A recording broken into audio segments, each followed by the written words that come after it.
All right, everyone, it is interview time, and we are here today with the wonderful Genevieve. Okay, but how do I pronounce your last name? Actually, I need to ask Lejeune. that. Lejeune. Lejeune or Le- Lejeune is fine. Genevieve Lejeune from Skirt Club, founder of Skirt Club. We actually heard a lot about Skirt Club over here, and a lot of you are like, "What Skirt Club?" Or maybe some of you know. And we are super excited to hear more about what Skirt Club is doing, and not just about what Skirt Club is doing. We're also going to talk about bisexuality and bi curiosity for women, about how monogamy and non-monogamy can fit into this picture of women going to play parties with other women. Maybe they have a partner at home. Maybe the partner knows. Maybe they don't. We'll find out. And it was just female empowerment in general. So go girl power. And super excited, as I said. So y'all already heard a little bit about Genevieve in the bio and the intro. But Genevieve, can you please tell us a little bit more about how you got to where you are today in the field of sexuality? Skirt clubbing. Oh my goodness. Yeah, well, it's been quite a long story, and I'm 10 years in at this point. So let's say I'm in deep.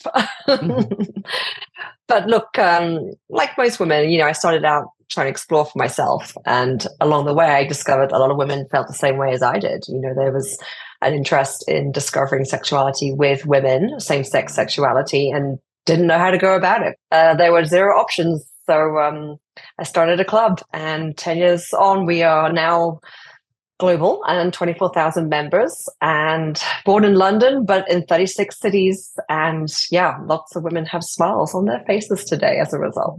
Oh, yeah. And it's got this really sexy energy. The vibe of it seems, Skirt Club is a great name for it, but it just seems like classy and luxurious, and also feeding some deep desires that some folks might not be able to feed, right? Or honor, or nurture, we could say it nicely. So let's talk about what Skirt Club is all about, and why is it so important to create this safe space that's like this erotic space for women that are bi or bi curious, especially in comparison to other sex parties out there? Well, women, they need a safe space to open up.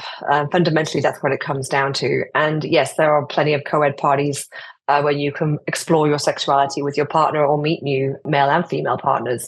But ultimately, I discovered something very important about 12 years ago when I went to my very first sex party. And I realized that women, when they're with men, tend to perform. And they weren't really truly listening to what their bodies wanted. They weren't giving their bodies a chance to speak. So I decided to have an all-female party only on the basis that it helped women reach deep into their true desires. And only then could they act on those. So teaching women to put their own happiness first has been one of the core fundamental properties of Skirt Club and its community. Yeah, I've been to sex parties where, or I don't know if they're, yeah, anyways, events, but like it was play party vibes. And luckily for me, most of the ones I've been to is, it's the Bay Area here. It's very sex positive and Yeah. not like people performing for the male gaze. But we've done a lot of interviews with people, and I know a lot of folks that are in more like the swinger world or more like mainstream sex parties where like they have to look at I'm not judging you if you look at people's Instagram profiles, but you have to apply and be attractive. And it's a little bit seems more of like a performance. And I can see why for a lot of folks, especially for, bi and bi curious women who really want to just embody their own ultimate power, why it would be really important to have a space where it's not all about like pleasing the male gaze. So my guess is there's no dudes there. There's no penises in the room at all. Nope, not one. Not one. Not even the Security, bartender. what about security? Yeah. Security is our finest lesbian in town. Yes. And that's awesome. no, you'll be amazed how different women behave when there are no men in the room. Yeah. As a social experiment alone, you'll find that women are incredibly kind and generous and supportive of one another. Once you put just one guy in that room, it's a very different scenario. And unfortunately, society has kind of taught women to compete a little when there's men around. So, another reason why I love doing what I do is I help strengthen women's feeling of sisterhood and support for one another, which I think overall they could benefit from. So you could be like behind someone at the club being like, yeah, get it, girl, get that orgasm. Come on, ejaculate. Something like that. Ejaculate. Oh my God. I'll bring the bro energy maybe that no one wants. She's going to be the dude, non-dude in the room. Like, you got this. I won't. There's a ton of cheering on. There's a ton of encouragement. There's a ton of like helping, like more hands, the barrier. There's a lot of assistance. it's not a one-on-one experience. Like a lot of our play parties are 5 to 6 in a bed or in a scene together, where there's a lot of fumbling, and I can't tell you just from looking at them who's who or which limbs belong to which body. It's very difficult to ascertain. So some a part of that is very sexy too. It's just a lot of like sensuality, and women love to be sensual. They love to be touched. They love to touch. Oh, yes, I agree. At least speaking for myself. April's touching me right now in a very interesting way. Okay. So, wasn't sexual. So turned on now. So anyways, just my arm, everyone. Okay. I have a question, and this is not ours. And I've heard this from a lot of folks who work in the human sexuality field, especially queer or bi folks, saying that bisexuality might be an invisible orientation.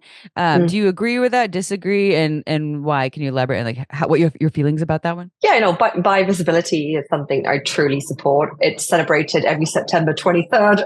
We have a day marked out for it, and we're the first to wave that bi pride flag. It is an issue because, unlike gay or straight, there's no clear indicators here. There's nothing about being bisexual that is obvious. So it's important to put it on the map. And because it's so straight passing, there's also a bit of it's not taken too seriously. It's they don't have to suffer in the same way as many gay people have over the past couple of decades in order to establish themselves as accepted in society. It's a very different path. And a lot of bi women at Skirt Club are also married to men or in a relationship with a man. So, there's no requirement to show that you're bi, but then also gets overlooked at the same time. So yeah, there's a lot of bi visibility requirements needed still. We're happy to support that. So on that topic, with the folks attending, like the women that are there, being in relationships a lot of times with men, with dudes, with penis owners, because this is sort of this non-monogamy piece, whether it's ethical or consensual non-monogamy, whatever folks want to call it. So do you get an indication? I don't know if it's on their intake form, if they're in a relationship with someone that is giving their blessing, like, yes, go do this, or is it this secret? Is it kept quiet and sort of like I don't ever like to say a dirty little secret, but like a sexy little secret that they're like, my husband, my boyfriend, my partner is stoked that I'm here? Or is it more hush hush? They're like, they don't know, and I love that. Yeah. And it's a mix of the answer, but I will say things have changed over time. When I first started this 10 years ago in London, it was you were sworn to secrecy, and there were NDAs signed, and there was real fear in the room because we were so still ashamed in many ways. There was so much stigma attached to bisexuality that it was hard for us to say it out loud. And that label carried so much weight. It still does a little, not as much as it used to, but a woman, first admitting that she enjoys sex and then describing her sexuality and then, saying she likes both. There was a lot of commentary around that, not necessarily favorable either. So look, us bis have had our time. I'd say in the last 10 years, things changed rapidly with it now becoming like popular, especially in pop culture. There isn't much of a Netflix show these days without a girl and girl sex scene. They know where the ratings are, so it works. But, and that's definitely helped the cause. So I would say over 10 years, it went from being like sworn secrecy to now like out and proud. We still do not allow photos at our events because not everybody is on the same page there, right? So we have to protect, just to be sure. But a lot of women these days are proud to say that they're anything but straight. In fact, ask Gen Z, they don't want to be straight anymore. So wait, is there a protective still like clause or policy, meaning protecting other people's privacy that don't want to be like, if someone, I live in a small town. If there was a skirt club in Santa Cruz and I went and I was like, maybe I don't want someone to know, do they still have NDAs that they sign just protecting folks' privacy? Like, no, I wouldn't care, but I'm saying someone's shopping at the grocery store, like, oh, I saw you at Skirt Club last week. And they're like, are you at a sure? PTA meeting talking about it. Yeah. You've got to be open to the fact that could happen. I do have members who have met party companions at the school gate whilst picking up the kids. It has happened. It's really rare. They maybe wave like this, like, hey. Like a V. Yeah. Like a V. Sorry, if you're not watching us on YouTube, yes, watch us on YouTube. It's more of a wink and an acknowledgement, but That But was also, April's like, bro moment again. Yeah, I'm sorry. I'll just be done. but now two friends, right, who had the same lives and shared a secret, and they're in the same boat. And you have to remember that you're in the same boat, right? And don't be afraid of, she may tell someone, there's both of you here in this equation.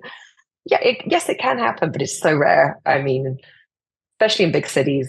And I would love to do Skirt Club Santa Cruz, but I don't know we're if we'd small. get enough.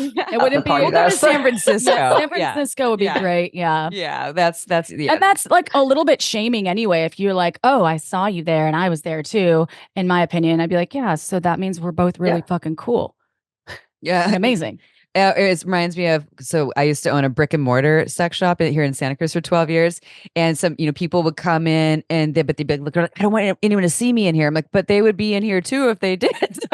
Like, right. I'm sure everyone's cool. That happened because we were both waitressing at the time too, right? Like in addition to, because I worked at the store with her and I was bartending, and sometimes a dude would come in and buy a big dildo or a certain porn, and then I'd see him sitting at the bar, this like right after restaurant with his kids, and I was like, you don't worry about a thing, because you know what, like it's not my business to share. You do what you like to do.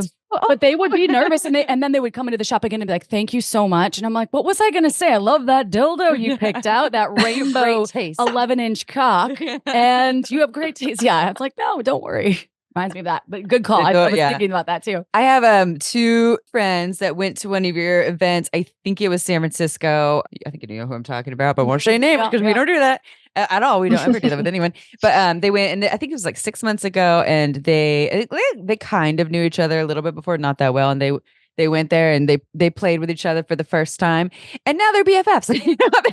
But they were like, I mean, they're not BFFs, but they're close, and it just brought them closer, and it was super fun and exciting. And I think they identify as bi, but can we say bi-ish, like monogamish? Is bi-ish a thing? No. Curious. Yeah, curious. Curious. Yeah. And so, but they loved it. So they said just like stunning reviews of what you offer. So I have a question for that. It's a little, I mean, it's related what we're talking about with the partners. Do you have any advice for how someone could talk to their partner about wanting to attend a skirt club event or explore bisexuality in general, right? Like if April and I are partners and I'm like, I want to go do this, but we're monogamous, and let's say it's not April. Let's say I'm, in a relationship with a dude, and I've mostly just been with dudes, and I want to go explore this, but I'm worried about how they'll feel. Like, any advice on that? Yeah, I think, and ultimately, I think it's always important to be honest, because you'll always get the best relationship from each of you sharing your true desires. I get it's much easier to hide and not tell him, but ultimately, you're not being honest about who you are. And if he loves you, he'll accept who you are, and that shouldn't be an issue.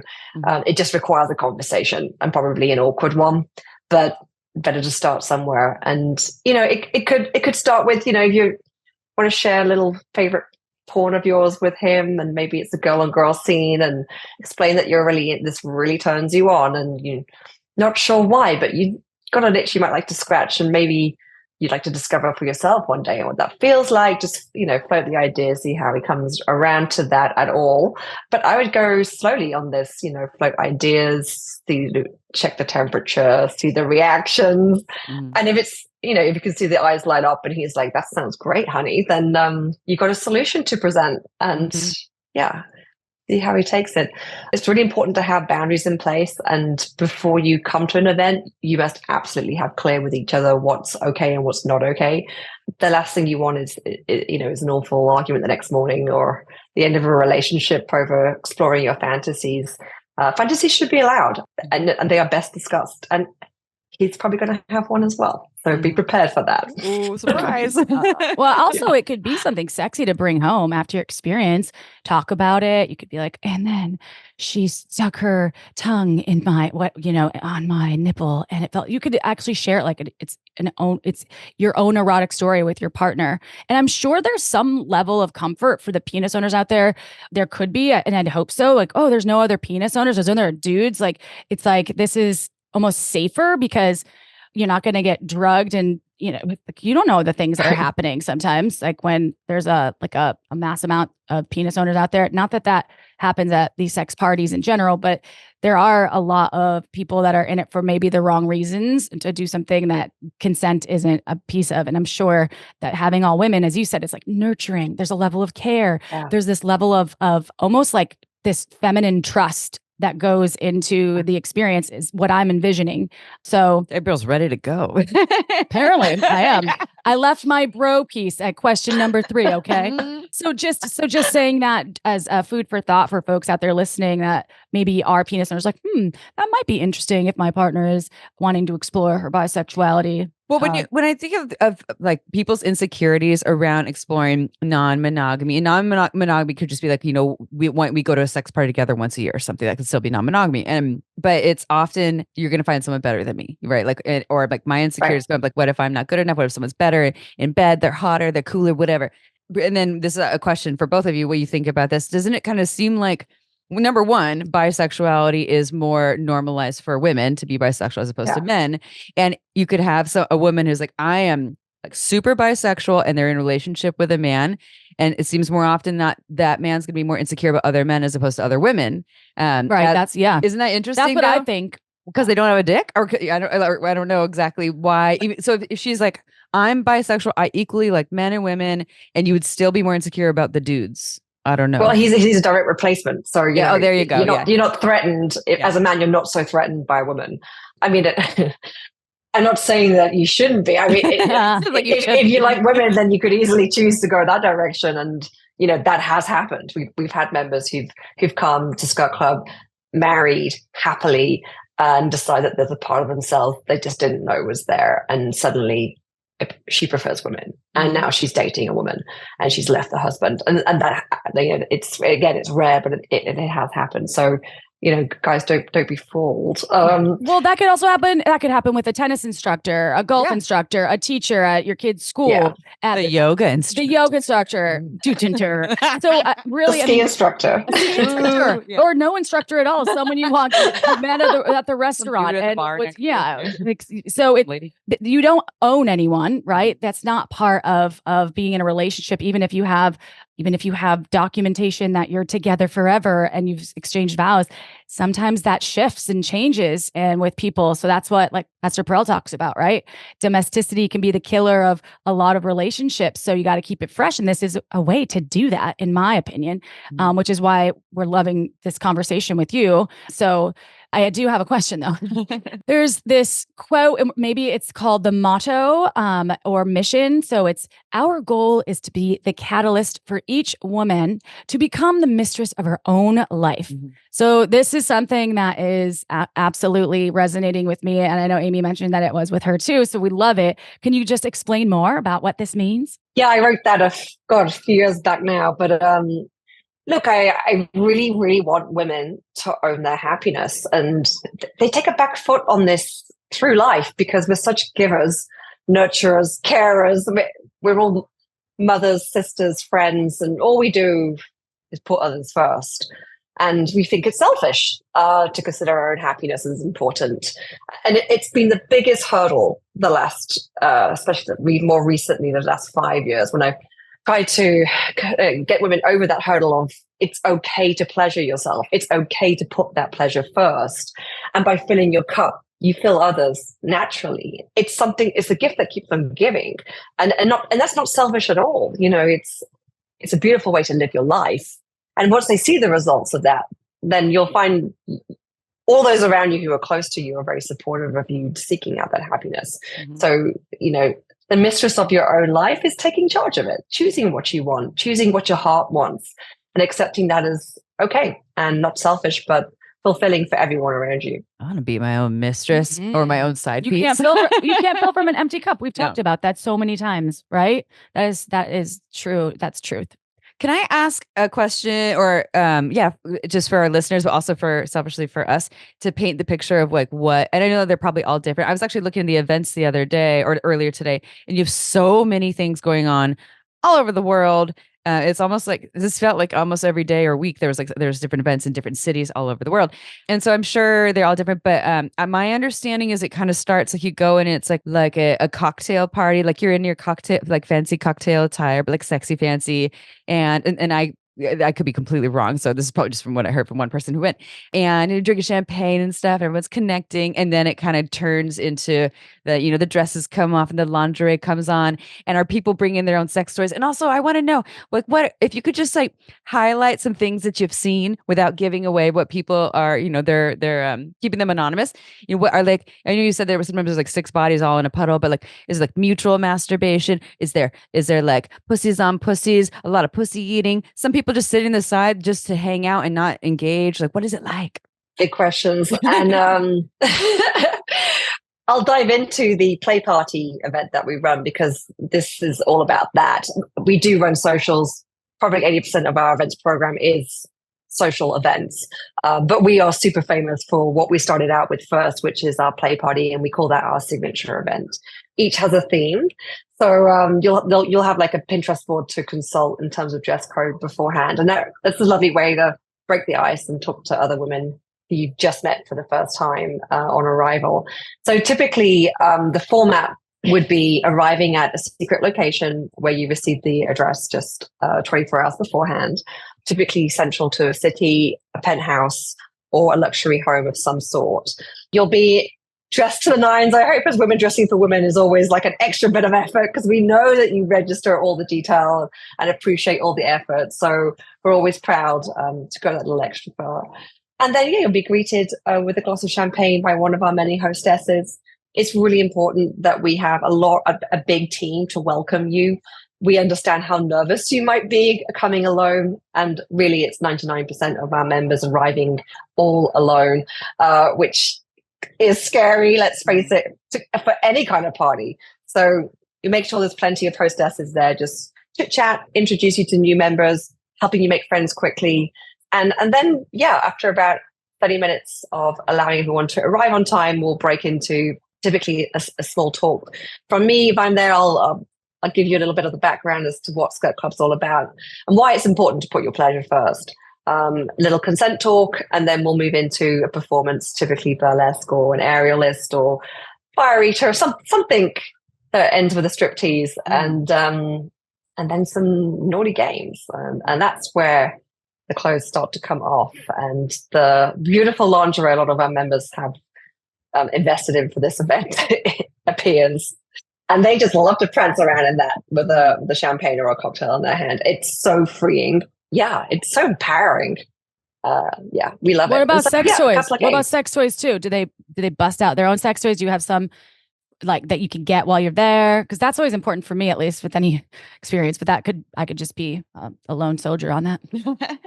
You're welcome to bring your own sex toys. We're not selling sex toys at our events. We're not selling anything.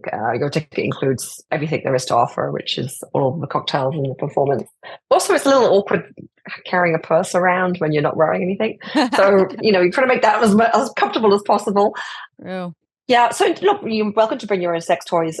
We do have some instructions on how to keep that hygienic because we're very aware of STDs and how they could be carried from sex toys. So there's a lot of instructions around how to, depends what you're bringing. I mean, most people are bringing just small vibes of anything. Yeah, Amy has she has a belt of that fits bullet vibes in it. Like it looks like it's like for guns, but it's bullet vibes. I'm like thinking about that you were at Burning Man. Oh yeah, that's fun. I'm like, you could bring that. They don't vibrate though. Oh, they do. No, and they're actually they're actual vibrators, but they're missing the motors. They're like little bullet vibes, and they've just been glued to this belt, and it was given to you by the company. So cool if you had like all the different color ones, and you show up, and you're like, this is for you. I could like grind on you and vibrate as I spin. That'd be fun.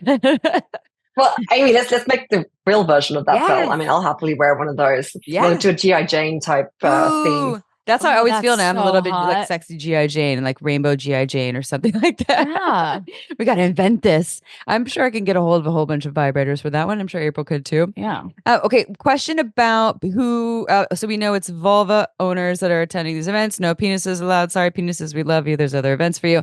But can any vulva owner join or attend Skirt Club? Is there a vetting process? I know that you have to like apply and to get a membership, but how does that all work? Yeah, there's an application on the website. It's 2 photos and a brief, basic description of who you are and confirmation that you're a vulva owner. Mm-hmm. That's pretty much it. I wouldn't call it a lengthy process. Mm-hmm. It's designed to be quick and easy and get you on board as quickly as possible.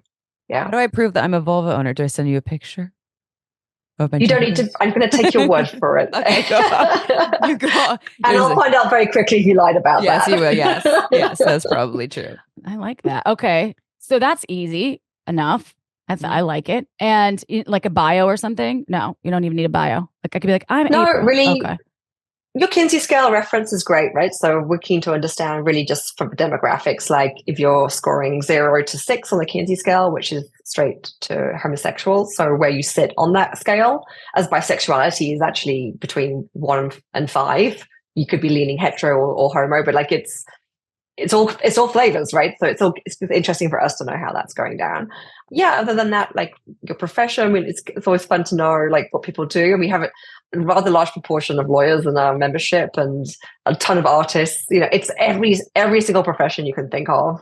Yeah, it's always fun to know. Date of birth, make sure you're legal. Yeah, some basic information. What about trans women? It's not on our questionnaire, and just wondering if folks, the folks that are out there that are trans women, how does that roll? That are interested. Yeah, we have exploring this. We have trans women who are members. They are vulva owning trans women, and that is the criteria. Got it. So no cocks dangling everywhere. Got it. No penises. No penises. Penises are very simple. I love penises. I identify as painfully straight because it would be really awesome to, there's a lot more people if I open up to other genders outside of just the dick. And but the dick is an energy. It is a vibe. Like hanging around a whole bunch of vulvas. Like, we aren't having sex parties over here, but we'll hang out like naked or topless or whatever with a whole bunch of ladies at the pool.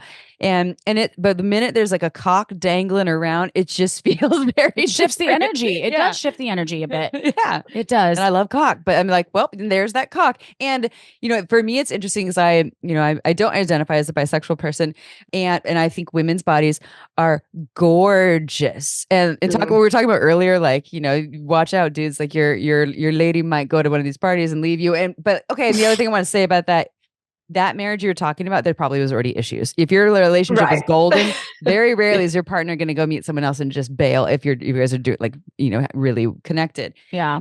Exactly. But yeah, so anyways, women's bodies, they're just like, they're so, and all shapes and sizes, right? You could be super curvy or flat chested or like one massive boob and no boob on the other side. I don't care. You're gorgeous. You could be a front facing vulva or a under facing like an outie or an innie. Yeah. I love the variations too. Genitals, they're beautiful. Yeah, all the variations there. And it's just when I look at men's bodies, for me, I don't feel this like, oh, so sensual and beautiful.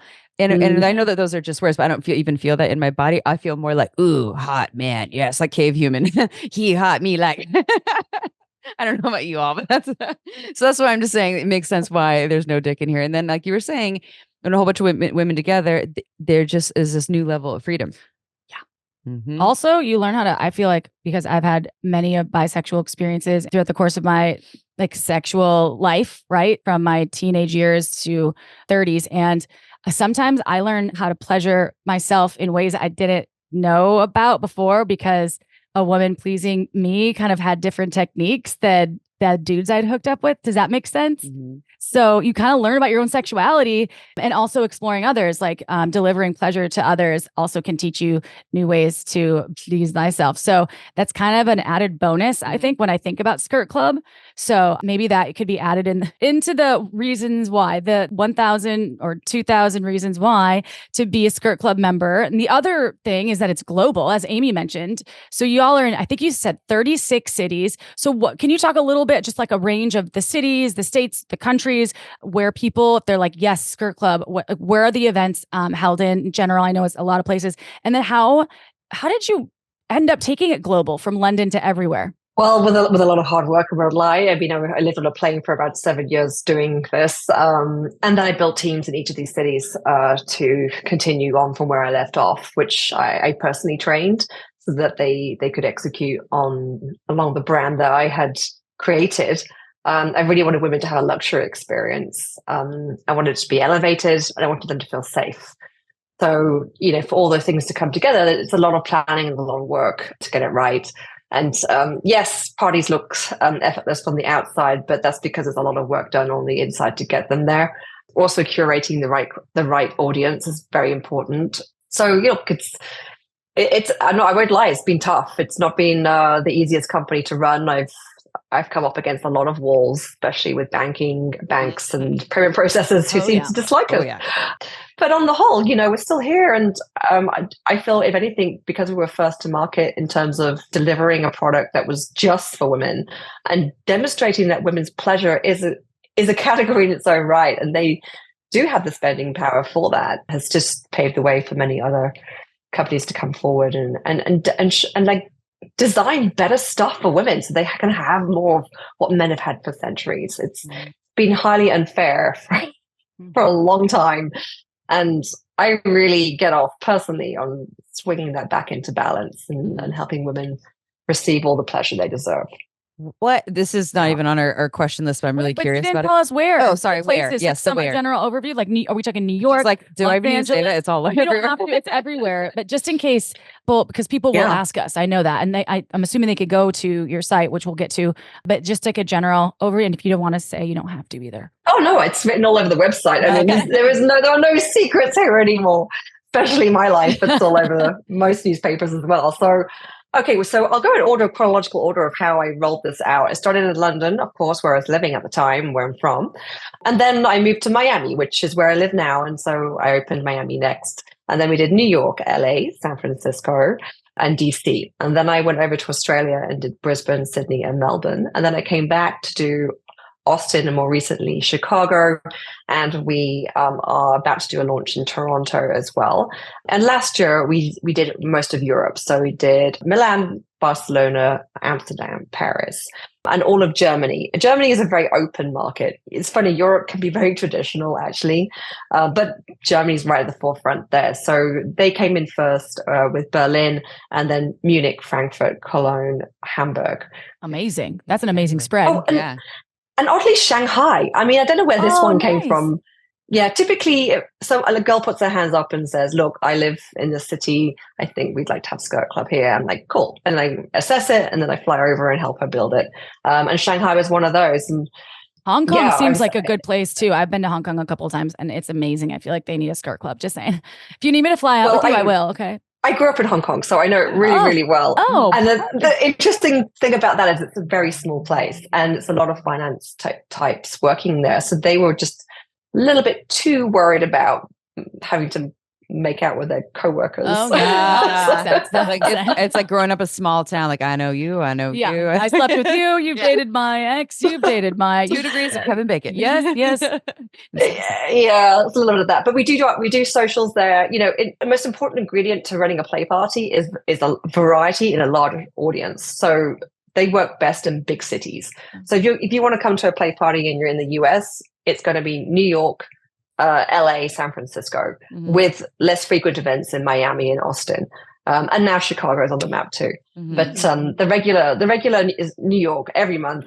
And it's such a wow factor venue and party that I really love it. And the women there are so sassy. I just love how they just own it. There's never an apology for their actions. They do exactly how they feel. And that comes a lot with, earning your own money and having that independence, that level of independence. I rarely see anywhere else in the world. New York has really got that nailed. I'm sure there's like $3,000 brassieres from Chanel that come out in New York because the fashion is so fabulous there. I mean, obsessed. Yeah. And you're like, okay, I might have this Victoria's Secret bra on and you look great. I'm learning from you. We recently partnered with Agent Provocateur in New York because we're seeing, the women of New York, they want to look their best. So we're seeing a lot of that recently. This sounds really fun. I mean, as someone, again, like I'm not really identifying as a bisexual person, but I love being in the energy and vibe. It doesn't mean I'll like still try things out. Like, like make out with women on the occasion, be like, oh, still straight. You're like so hot, still straight. Fuck.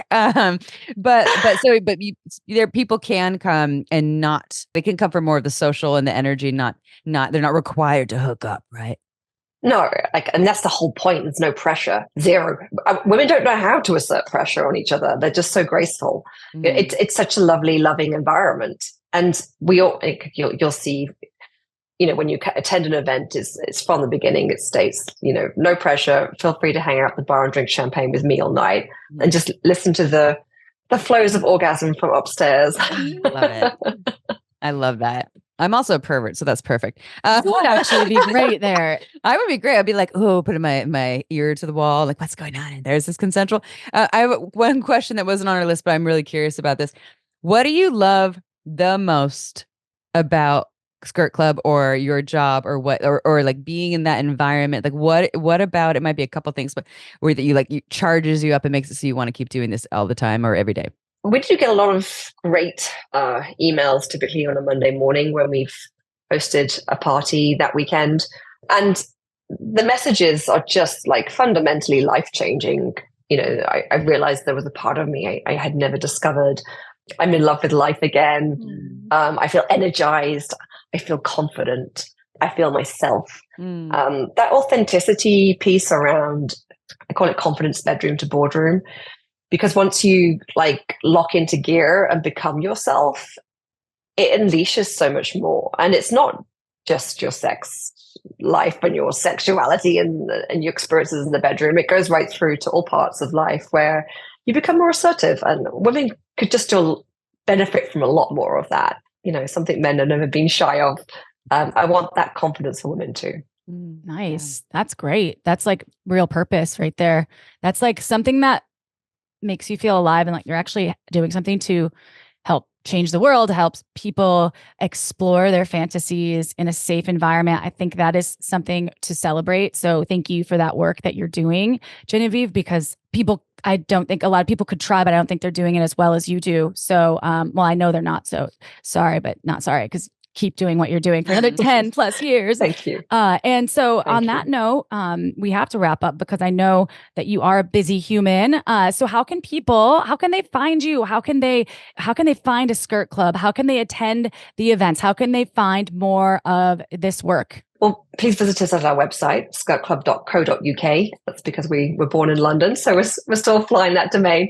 And there you can apply to join as a member and come to any of our events. We are going to make Skirt way more accessible come to the end of this year when we release our new app, which will carry a different name, Skirt Society, and will lean more on the social aspects of being bi-curious and meeting other open-minded women who aren't in necessarily traditional monogamous relationships, but open to exploring in a safe way that's totally like consensual on board with their partner. So there will be more Skirt available to more women soon. But for now, you can find us in two different places, skirtclub.co.uk and skirtsociety.com. Wait, love that. So that'd be so cool, like a dating app. Yeah, that's because that's like you can still connect with the people that you meet because you're not gonna have your phone in your lingerie. I love that. But that's my question about the app. Is it just for members, or can anyone be on this app? All women. All women. Okay, so you don't have to be a Skirt Club member to use it. Oh, that's so exciting. It's not out yet, though. She still says she's working on it so soon. So stay tuned, everyone. Still building it. Still building it. That takes a minute because there's always quirks. Wow, that's exciting. That was like an aha moment. I was like, that's genius, because if you're connecting, because that would happen all the time at these parties because you can't carry your person. Like, let me just write your name in like whatever. I can't even find a pen, right? If you're at a party and you're too involved in your pleasure, you're like, I don't need a pen right now. Let me get on to you later on the Skirt Society app. I love that. Great idea. You're too much in the moment to be remembering names half the time. And also Skirt Society is about the social component of connection, or connection as I put it, but it's not for dating necessarily, but for connecting on all levels as women do so well. Romance and dating may come from that, but it's not the first thing that we're designing this app for. It's for women to get more from each other and support each other in their growth edges. You know, we've all got something to learn from each other, and we're using feminine aura to help us discover more about ourselves. I'm sure there has to be some kind of integration too, and if you're with other people in this social media realm, right? This app, then you can help process your experience, because if it's better to process it with someone that was actually there or has been in that environment before, rather than integrating it all by yourself to be like, whoa, I'm feeling all these things. What does this mean about my life? Because especially if you're bi-curious, you might have confusion. So I think that's really important. And just almost like having just a community of people. So great, Genevieve. I love that. Community. That's what it's all about. And you're no longer alone. And I'll be honest, there was a moment in 2013 where I thought I was the only girl in the world who felt this way. And I'm pleased to find 24,000 members as Skirt Club who feel the same, and I can talk to about that transition. It wasn't comfortable, but it was nice having solidarity and friendships and people who understood. I didn't have to explain myself to.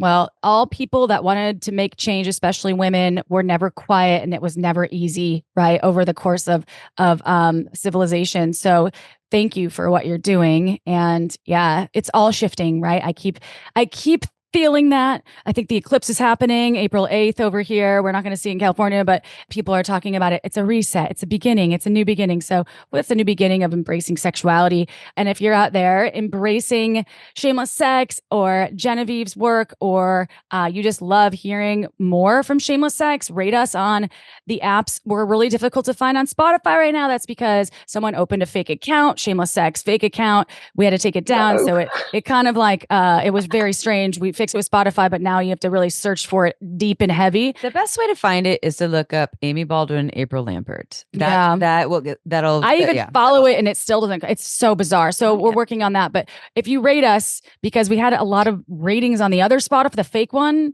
that only went to 2020. Anyway, long-winded story is rate us. It helps more people find Skirt Club. It helps more people find more shameless sex in their lives. You can also get our book, Shameless Sex, and you can find it anywhere books are sold. And we really, truly love each and every one of our listeners. Even if you're not sure if you love us, we still love you. Okay. And we'll see you next Tuesday, everyone. Get those skirts on. All right. Ciao for now.